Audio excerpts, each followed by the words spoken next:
Revolusi akhlak, Allahu Akbar, teriak Rizik sebelum masuk ke mobil.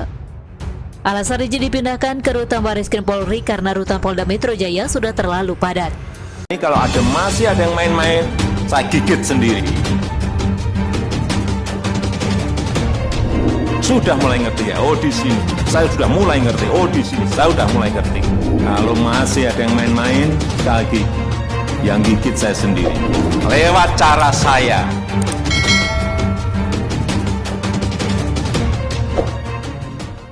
Dipindahkan ke rutan Barreskrim, Rizik teriak revolusi akhlak, mana cermin, penulis XRD. Kemarin, Rizik yang sebelumnya ditahan di rutan Polda Metro Jaya akhirnya dipindahkan ke rutan Barreskrim Polri. Saat digiring, dia terlihat mengenakan pakaian serba putih dibalut pakaian tahanan warna oranye dan tangan terbogol kabel tis. Bar, teriak Rizik sebelum masuk ke mobil. Alasan Rizik dipindahkan ke rutan Barreskrim Polri karena rutan Polda Metro Jaya sudah terlalu padat. Selain itu, agar memudahkan penyidik Barreskrim Polri dalam melakukan pemeriksaan. Penyidik Barreskrim Polri sebelumnya sudah melengkapi berkas perkara Rizik terkait kasus pelanggaran protokol kesehatan di Petamburan dan Megamendung. Rencananya dan penyidik juga akan segera melimpahkan berkas perkara tersebut ke kejaksaan. Orang ini entah sedang stres atau pasrah. Kok bisa teriak-teriak revolusi akhlak? Padahal beberapa hari lalu sempat sesak napas dan kesakitan. Namanya aja Rizik, terserah dia mau ngomong apa. Tidak heran kalau dia ngawur dan ngomong gak karuan. Apakah orang ini masih belum introspeksi? Mungkin sampai detik ini pun masih belum sempat ngaca dan melihat ke dalam diri sendiri. Mungkin cermin sedang naik harga karena barang langka. Bisa-bisanya teriak revolusi akhlak padahal dia sendiri akhlak tidak beres dan bobrok. Berita terbaru, Komnas HAM menyerahkan hasil investigasi tewasnya 6 anggota Laskar FPI Presiden Jokowi. Menko Polhukam Mahfud MD mengungkap salah satu isi laporan tersebut. Salah satunya adalah Laskar FPI yang membawa senjata saat mengawal Rizik. Bahwa ada kelompok sipil yang membawa senjata api, senjata rakitan, dan senjata tajam yang dilarang undang-undang. Itu sudah ada gambarnya semua, kata Mahfud. Juga ada laporan Komnas HAM bahwa insiden penembakan terjadi karena Laskar FPI memancing polisi. Mahfud menyebut ada komando agar mobil polisi ditabrak. Bahkan kalau laporan Komnas HAM seumpama aparat tidak dipancing tidak akan terjadi. Karena Habib Riziknya jauh, tapi ada komando tunggu aja di situ, bawa putar-putar, pepet, tabrak dan sebagainya. Komando suara rekamannya, katanya. Gimana? Apakah ini salah satu penerapan revolusi akhlak di lapangan? Benar-benar speechless melihat kelakuan mereka yang jahat tapi sok suci. Petantang petenteng sok gaya, banyak laganya. Bahkan berani menantang pemerintah dan melawan aparat pakai senjata api pula. Yang benar adalah itu akhlak yang biadab. Mereka ini memang jago menyesatkan masyarakat dengan topeng palsunya. Sok jujur padahal penuh dengan tipu-tipu. Banyak drama settingan seolah mereka ini benar dan dijalimi. Akhlak dan moralnya sendiri yang perlu direvolusi. Urus diri sendiri aja tidak sanggup, malah mau urus orang lain. Kelakuan sendiri aja masih rapor merah, malah mau atur negara. Situ sehat nggak?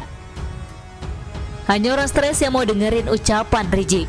Kalau revolusi akhlaknya dijadikan standar, bisa kacau dunia ini.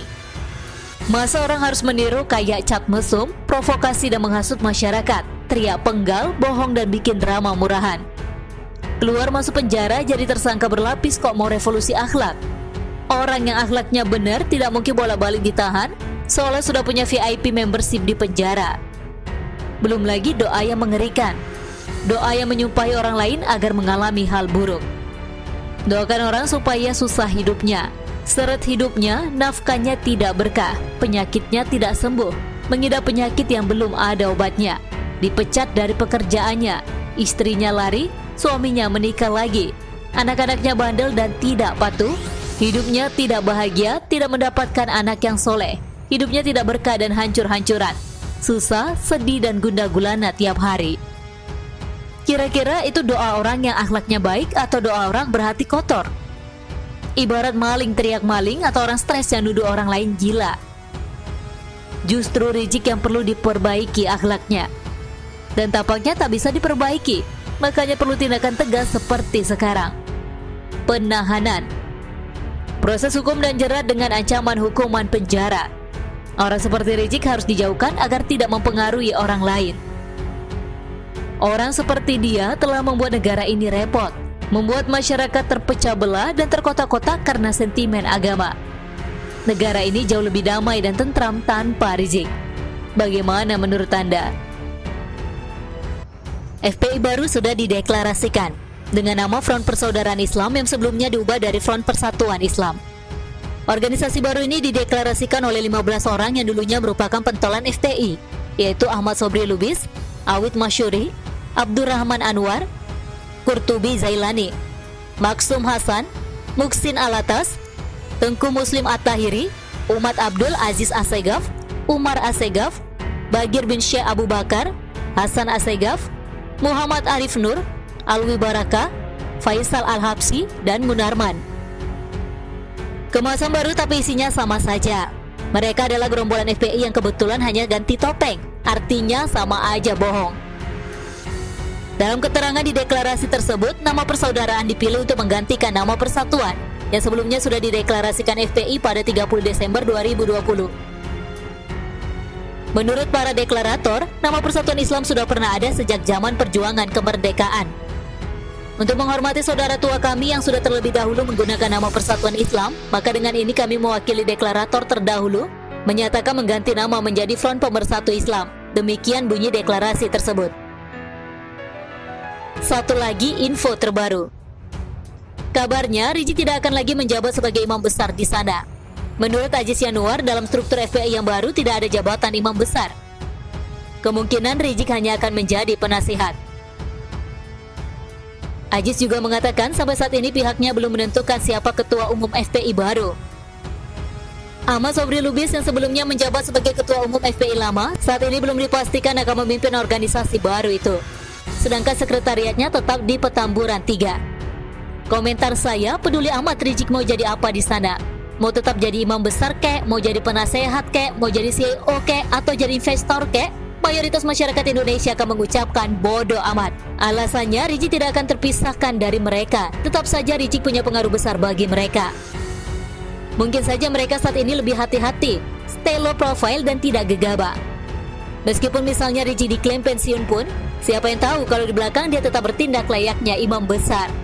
Siapa yang bisa jamin mereka bakal berubah? Tapi tidak dengan orang-orangnya, apalagi tujuan mereka.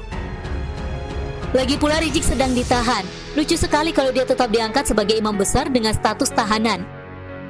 Ini bisa merontokkan wibawa Rizik yang sangat istimewa. Lagi pula Rizik tidak akan berani berbuat macam-macam saat ini.